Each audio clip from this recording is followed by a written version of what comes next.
और इस वक्त की रायपुर से एक अहम खबर। अब रात 10 बजे तक खुल सकेंगी दुकानें। कोरोना संक्रमण में कमी के कारण यह बड़ा और अहम फैसला लिया गया। पहले 8 बजे तक ही दुकानें खुलती थी, लेकिन आज से नया नियम लागू होगा। राजधानी में नाइट कर्फ्यू खत्म हो गया, यानी कि 10 बजे तक अब दुकानें खुल सकेंगी। लेकिन हां, कोविड प्रोटोकॉल का पूरी तरीके से पालन अब भी करना होगा। रात 10 बजे तक दुकानें खुल सकेंगी। पहले 8 बजे तक का यह समय था, लेकिन अब समय बढ़ा दिया गया है। कोविड प्रोटोकॉल का आपको पालन करते रहना होगा, इनके नियमों का पालन करते रहना होगा। लेकिन अब दुकानों को खुलने का जो वक्त है, बंद करने का जो वक्त है, वो बढ़ गया है, यानी कि 8 बजे की बजाय अब 10 बजे तक दुकानें खुल सकेंगी। और इस खबर पर ज्यादा जानकारी के लिए सीधा रुख करेंगे हमारे सहयोगी सुप्रिया का। सुप्रिया, क्या बड़ी जानकारी आ रही है? क्या राहत की सांस ले रहे हैं अब व्यापारी इस खबर को सुनने के बाद?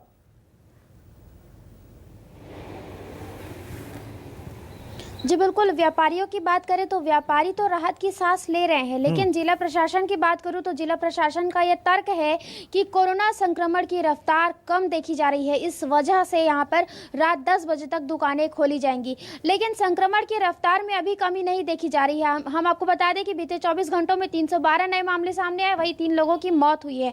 तीसरी लहर को लेकर एक तरफ तो केंद्र सरकार के द्वारा राज्यों को अलर्ट जारी किया जा रहा है, वहीं रायपुर की बात करें तो रायपुर में थोड़ी बहुत पाबंदियां थी, अब उनमें भी छूट दे दी गई है। यानी कि अब कोरोना की तीसरी लहर को सीधा सीधा निमंत्रण यहां पर दिया जा रहा है। जिला प्रशासन की बात करें तो जिला प्रशासन ने आदेश जारी किया है कि 10 बजे तक रायपुर की दुकानें खुलेंगी, जिससे कि आम जनता की भीड़ बाजारों में बढ़ना तो स्वाभाविक है। यहाँ पर प्रशासन ने कहा कि 10 बजे तक दुकानें खुलेंगी, लेकिन कोविड नियमों का पालन करवाने के लिए किस तरीके से प्रशासन काम कर रहा है, ये जरा जानकारी दीजिए। जी देखिए, अगर हम प्रशासन की बातों की बात करें तो प्रशासन ये कहता हुआ नजर आता है कि जो बाजार हैं वहाँ पर प्रशासनिक टीम रहेगी, नगर निगम की टीम मौजूद रहेगी, पुलिस की टीम वहाँ पर निगरानी करेगी।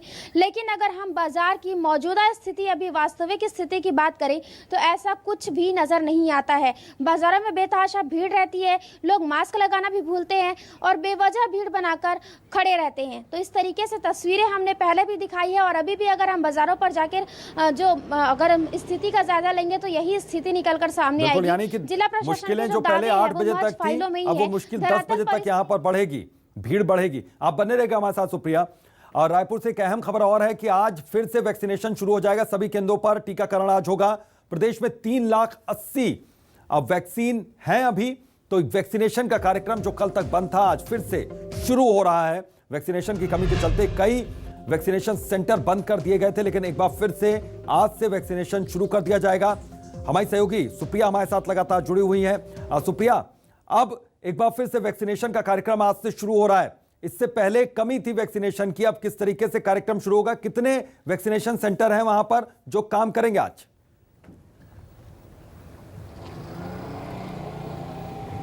जी बिल्कुल, जिस तरीके से वैक्सीन की कमी से रायपुर के ऐसे कई वैक्सीनेशन सेंटर है जो सीमित कर दिए गए थे, जिनकी संख्या घटा दी गई थी।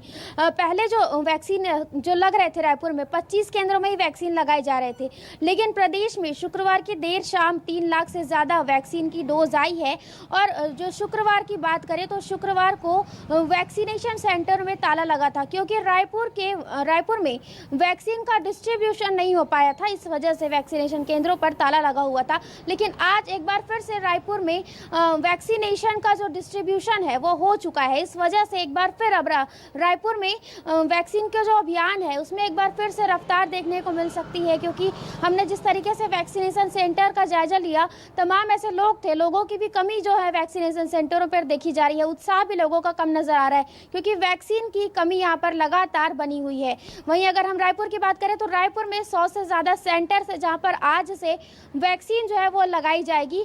और इसके अलावा रायपुर में डिस्ट्रीब्यूशन नहीं होने के कारण ही वैक्सीनेशन केंद्रों को बंद कर दिया गया था। प्रदेश में 3 लाख से ज़्यादा वैक्सीन है, जो अगर वैक्सीनेशन की रफ्तार में तेजी लाई जाती है या प्रतिदिन 1 लाख का आंकड़ा पार किया जाता है तो यहाँ पर ये जो 3 लाख वैक्सीन है वो भी सिर्फ 3 दिन ही चलेगी। इसलिए केंद्रों की संख्या जो है वो सीमित कर दी गई है, ताकि वैक्सीन की जो रफ्तार है वो थोड़ी धीमी हो, जिससे धीरे धीरे आम जनता को वैक्सीन लगे, तो वैक्सीन की आपूर्ति आने तक, वैक्सीन का सप्लाई होने तक वैक्सीन की जो प्रक्रिया है वो निरंतर चलती रहे। तो इसलिए केंद्र की जो संख्या है वो सीमित कर दी गई है और इसी वजह से सीमित करने के बाद लोगों को वैक्सीन भी लगाई जा रही है। जी बिल्कुल। सुप्रिया, बहुत बहुत शुक्रिया इस तमाम जानकारी के लिए। तो यहाँ पर जो सेंटर्स हैं उनकी संख्या काफ़ी सीमित कर दी गई है ताकि लोगों को वैक्सीन लगे और लगातार लगे। इधर प्रदेश में कोरोना की रफ्तार की बात करें तो रफ्तार थोड़ी धीमी पड़ी है। 24 घंटे में 312 नए केस की पुष्टि हुई है। इलाज के दौरान 3 लोगों की मौत भी हो गई। रायपुर में 11 और दुर्ग में 31 केस मिले। बस्तर में 20 और कोंडा गांव में 11 नए मामले मिले। तो कोरोना संक्रमण की रफ्तार जो मरीज हैं उनकी धीमी पड़ी हुई है, मरीजों की संख्या कम आ रही है, लेकिन हाँ, कोविड नियमों का पालन जरूर करना है, आपको वैक्सीनेशन जरूर करवाना है, क्योंकि इलाज के दौरान 3 लोगों की मौत है। एक भी मौत अगर हो रही है यानी अभी मुश्किल बरकरार है।